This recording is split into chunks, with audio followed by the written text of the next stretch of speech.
రా సంధ్య.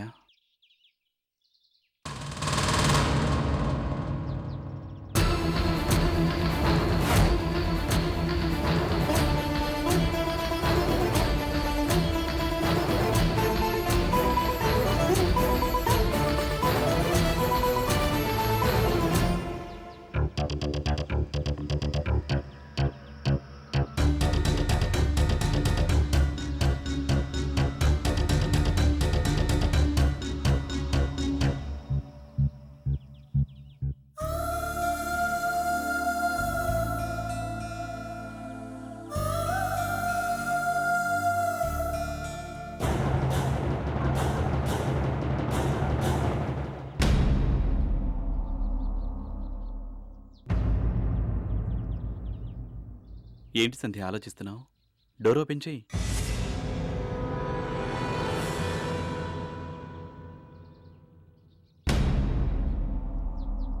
ఏంటి, నా చేత్తోనే డోర్ ఓపెన్ చేయించాలని సెంటిమెంటా? అవును బాస్. ఎంతో రిస్క్ చేసి నిన్ను కాపాడుకుంది కదా, ఆ మాత్రం సెంటిమెంట్ ఉంటుందిలే. నీ చేత్తో నువ్వే డోర్ ఓపెన్ చేస్తే మా ఇద్దరికీ హ్యాపీగా ఉంటుంది కదా సంధ్య?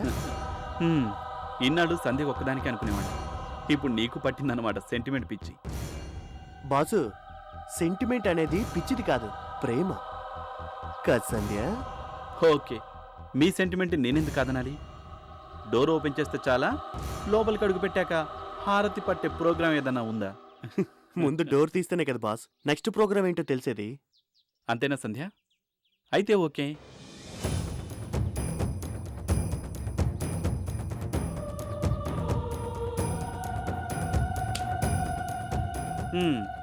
డోర్ ఓపెన్ చేశాను, కుడికాలు లోపల పెట్టాను. చాలా వెరీ గుడ్. సంధ్య, ఇక వెళ్దామా? వెళ్తారా? ఎక్కడికి? మా ఇంటికి.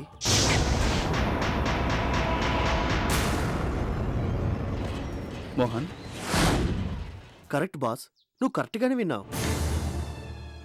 ఈ క్షణం నుంచి సంధ్య మా ఇంట్లో, మా స్వీట్ హోమ్లో మిస్సెస్ మోహన్గా ఉండబోతుంది కదా సంధ్య?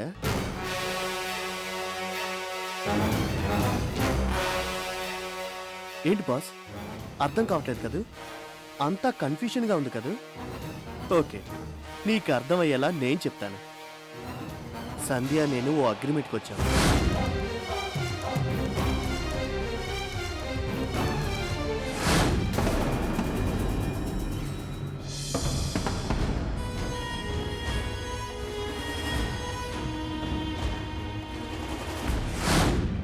సో అది బాస్ జరిగింది.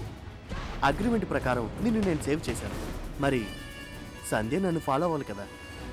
పద సంధ్య, మనిద్దరం హ్యాపీగా మన స్వీట్ హోమ్కి వెళ్ళిపోదాం. బాయ్ ఆనంద్.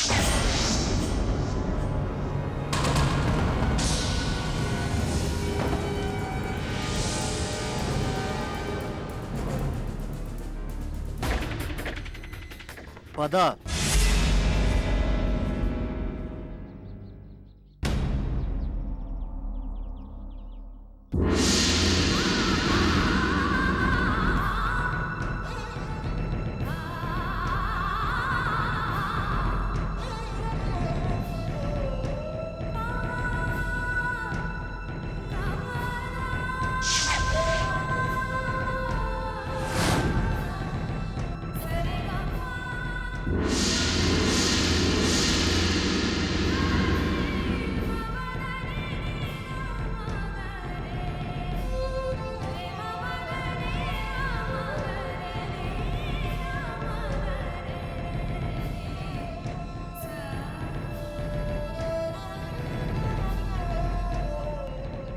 ఆగు సంధ్య.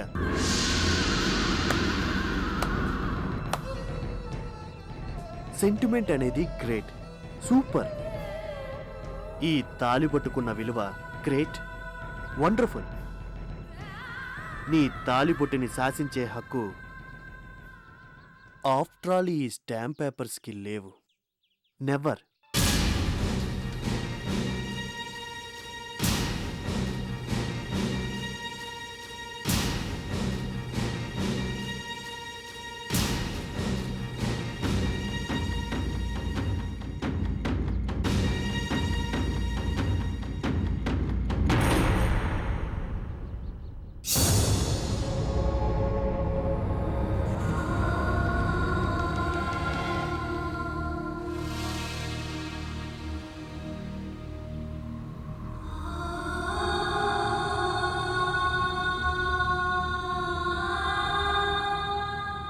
ఏంటి సంధ్య, ఆశ్చర్యంగా ఉందా? ఇదంతా నిజమనుకుంటున్నావా?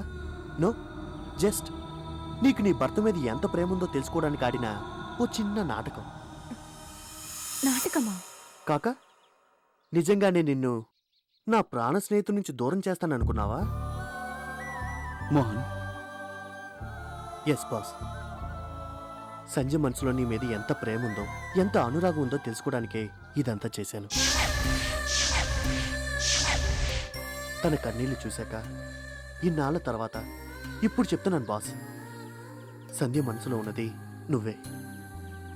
ఆనంద్, సంధ్య ఎప్పటికీ నీదే. సంధ్య మనసులో జరిగిన స్థానం సంపాదించిన నువ్వే తన భర్తవి. ఇన్నాళ్ళు మీ ఇద్దరికి ఎంతో బాధను కలిగించాను. Please forgive me.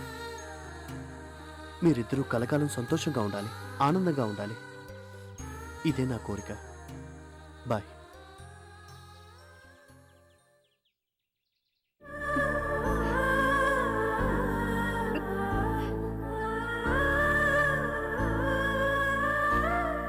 ఆగరా పోల్.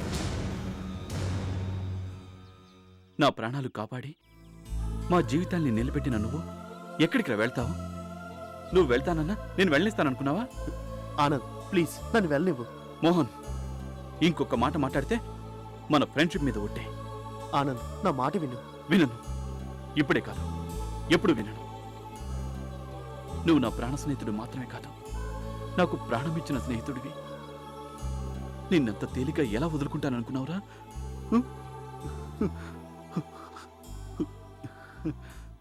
వీళ్ళు ముగ్గురు ఎంత హ్యాపీగా ఉన్నారో చూసారా? ఇంత హ్యాపీగా ఉన్న వీళ్ళ కథ సుఖాంతం అయిపోయిందనుకుంటున్నారా? లేదు, అతి కొద్ది రోజుల్లోనే విధి వీళ్ళ ముగ్గురి జీవితాలతో దారుణంగా ఆడుకోబోతోందని పాపం వీళ్ళకి తెలియదు. మరి వీళ్ళ జీవితాల్లో ముందు ముందు ఏం జరగబోతోందో వీళ్ళని సృష్టించిన ఆ విధాతకే తెలియాలి.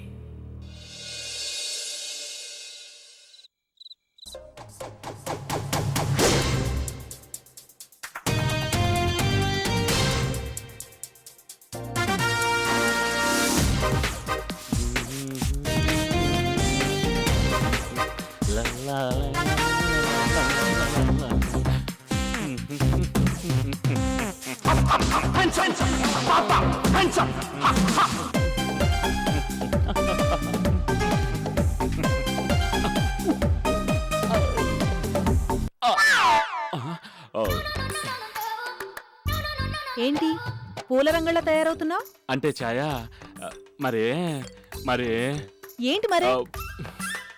అదే ఛాయా, అదేదో పాత సినిమాలో పాట ఉంది.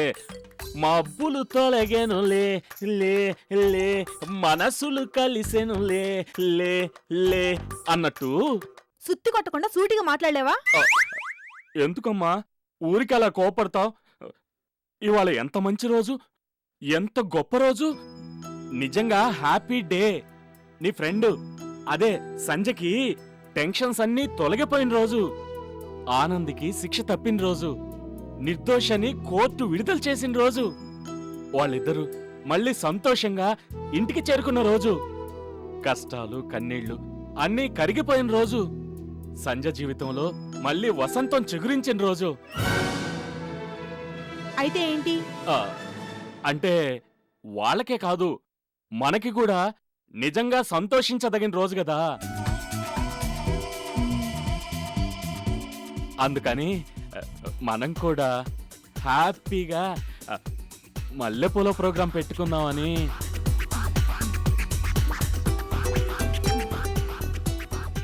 సరేనా?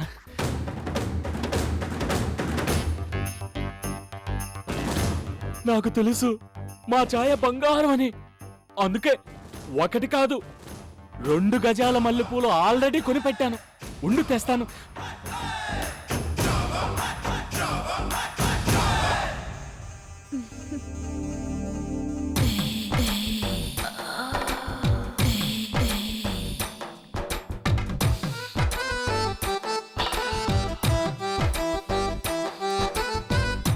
ఇవిగో మల్లెపూలు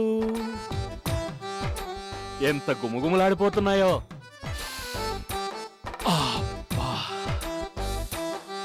తెల్ల చీర కట్టుకో, మల్లెపూలు పెట్టుకో, తెల్లార్లు నా పేరు వల్లించుకో.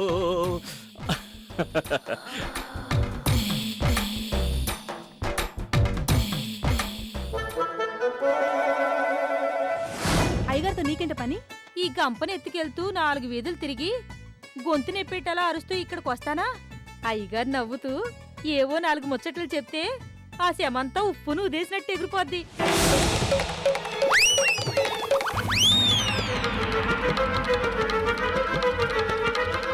తెల్ల చీర కట్టుకో, మల్లె పూలు పెట్టుకో, తెల్లార్లు నా పేరు వల్లించుకో.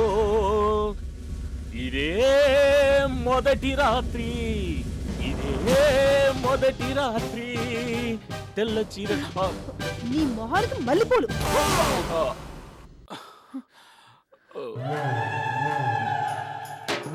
ఛాయా, నేనేం తప్పు చేశాను? తెచ్చుకున్నావుగా మల్లెపూలు, వాటిని చూస్తూ తీరిగ్గా గుర్తు తెచ్చుకో. నువ్వు చేసిన తప్పులన్నీ ఈస్ట్ మన కలర్ లో కనిపిస్తాయి. హ!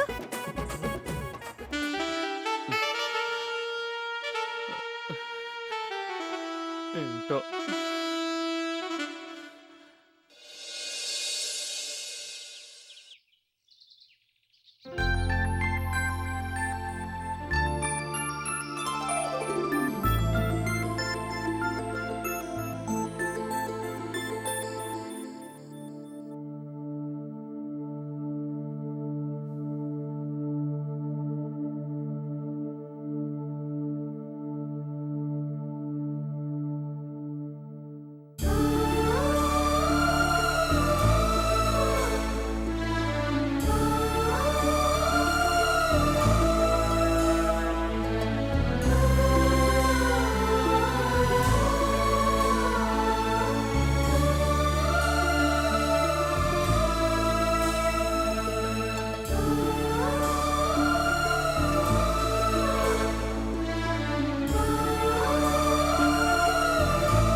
ఏంటి సంధ్య,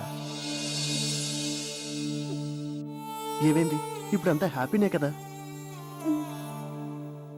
అందుకే మీకు నో నో నో ఫార్మాలిటీస్ సంధ్య.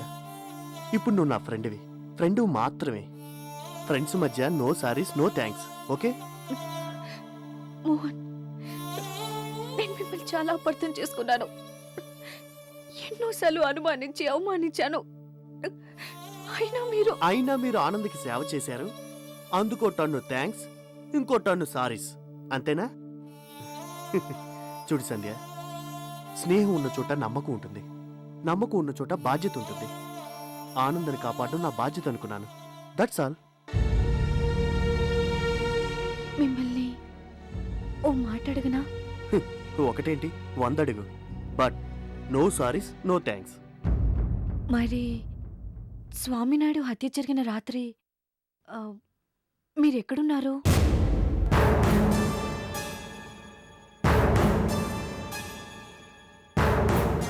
ఆ రాత్రి మీరింట్లో లేకపోవడానికి, ఆ స్వామినాయుడు హత్యకి తప్పకుండా మీకేదో సంబంధం ఉందని, ఆ పని మీరే చేసుంటారనే అనుమానంతో నేను ప్రశ్నించినా మీరు ఆ రాత్రి ఎక్కడున్నారో చెప్పనేలేదు. మరి మీరు ఏ తప్పు చేయనప్పుడు మీ మీదే అనుమానం వచ్చేలా ఎందుకు మాట్లాడారు? అసలు ఆ రాత్రి... వద్దు సంధ్య, సంవత్సరం పూర్తి కాగానే ముగిసేసిన డైరీలాగా ఆ పాత జ్ఞాపకాలన్నిటినీ కోర్టు తీర్పు వెలువడక ముందే పూర్తిగా నా మనసులోంచి తుడి చేశాను. మళ్ళీ వాటిని గుర్తు చేయొద్దు. ఆ రోజు రాత్రి వద్దులే. ప్లీజ్, మీ మీద నమ్మకం లెక్క కాదు, నా మనసులో ఆరటం కొద్దీ అడుగుతున్నాను. చెప్పండి. కన్నవాళ్ళకి కనీసం చితికొరు పెట్టలేకపోయినా వాళ్ళ ఆత్మకి శాంతి కలిగేలాగా ఒక్క పని కూడా చేయలేకపోయాను. అందుకే అమ్మా నాన్న అస్థికల్ని కృష్ణానదిలో నిమజ్జనం చేసి కొడుగ్గా కనీసం ఆ బాధ్యతైనా నిర్వర్తించాలని విజయవాడకి వెళ్ళాను. తిరిగి వచ్చేసరికి బాగా పొద్దుపోయింది. తెల్లారకే తెలిసింది ఆ రాత్రే స్వామినాయుడి హత్య జరిగిందని. మరి ఆ పుణ్యకార్యం చేయడానికి వెళ్ళిన మీరు నువ్వు అడిగినా అర్జున్ అడిగినా ఎందుకు చెప్పలేదు అనేగా, అంతేగా? సంధ్య, అప్పటిదాకా నీ దృష్టిలో దుర్మార్గుడిగా ఉన్న నేను హఠాత్తుగా మారిపోయాను అంటే నువ్వు నమ్మేదానివా? స్వామినాయుడిని హత్య చేసింది నేనే అని అనుమానిస్తున్నా నువ్వు. లే సంధ్య, మా అమ్మ నాన్న హస్తికల్ని కృష్ణానదిలో నిమజ్జనం చేయడానికి వెళ్ళాను అని చెప్తే నువ్వు నమ్మగలిగేదానివా? లేదు కదా, అందుకే చెప్పలేదు. మరి నిజంగా మీరు మారితే ఆ తర్వాత కూడా ఆ తర్వాత కూడా ఎందుకు టార్చర్ పెట్టారు అని, అంతేనా? మన పెళ్ళయ్యాక నువ్వు నా కోసమే పుట్టేవనుకున్నాను సంధ్య. నీతోటే నా జీవితం అనుకున్నాను. అందుకే పరిస్థితుల ప్రభావం వల్ల నువ్వు ఆనందిక భారీగా మారితే జీర్ణించుకోలేకపోయాను. రోజు తాగి తాగి దాదాపు పిచ్చివాణ్ణి అయిపోయాను. ఏదో ఉక్రోషం, ఇంకేదో తెలియని కోపం, ఏం చేయాలో తెలియని నిస్సహాయత. ఇంత జరిగినా ఒక్కసారి కూడా నాకు ఆనందం మీద కోపం రాలేదంటే నువ్వు నమ్ముతావా? నా కోపం, ఆవేశం, బాధ, పంతం అన్నీ నీ మీదే. అందుకే పిచ్చి పిచ్చిగా ప్రవర్తించేవాణ్ణి, మాటలతో నీ మనసుని గాయపరిచేవాణ్ణి. మళ్ళీ నాలో సంఘర్షణ మొదలయ్యేది, తప్పు చేస్తున్నానని అర్థమయ్యేది. సంధ్య, ఆనంద్ నిర్దోషి అని నాకు తెలుసు, కానీ నీకే నేను పూర్తిగా మారిపోయానని నీకు తెలీదు. అందుకే ఇంకొన్నాళ్ళు అదే డ్రామాని కంటిన్యూ చేస్తూ నీ ఫీలింగ్స్ కనిపెట్టాలని. అంటే అదంతా సాక్ష్యం, మీతో వచ్చేయాలని అగ్రిమెంట్? అన్నీ నిన్ను పరీక్షించడానికే. ఇప్పుడు నా మనసుకి ఎంతో రిలీఫ్గా ఉంది, చాలా సంతోషంగా ఉంది. సంధ్య, నీ కళ్ళల్లో ఆ సంతోషం చూడటం కోసం నేను ఏమైనా చేస్తాను. ఇప్పుడే కాదు, ఎప్పుడు.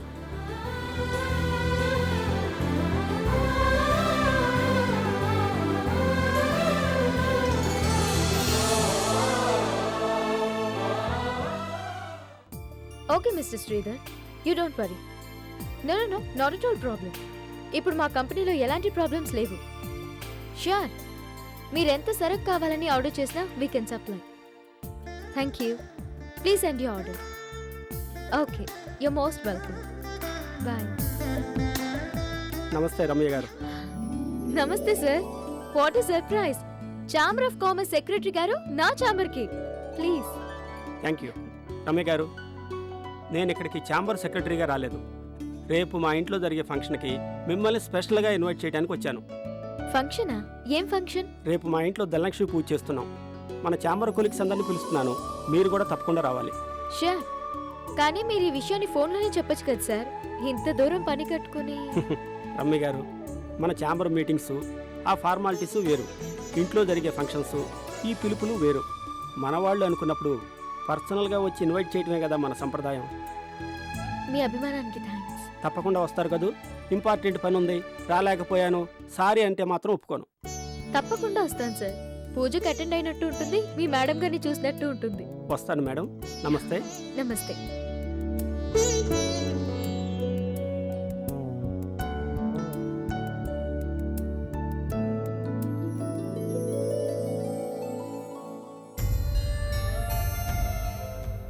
మోహన్ ఏంటి ఇంకా రాలేదు? సంధ్య, ఉమ్. వెళ్ళి పిలు.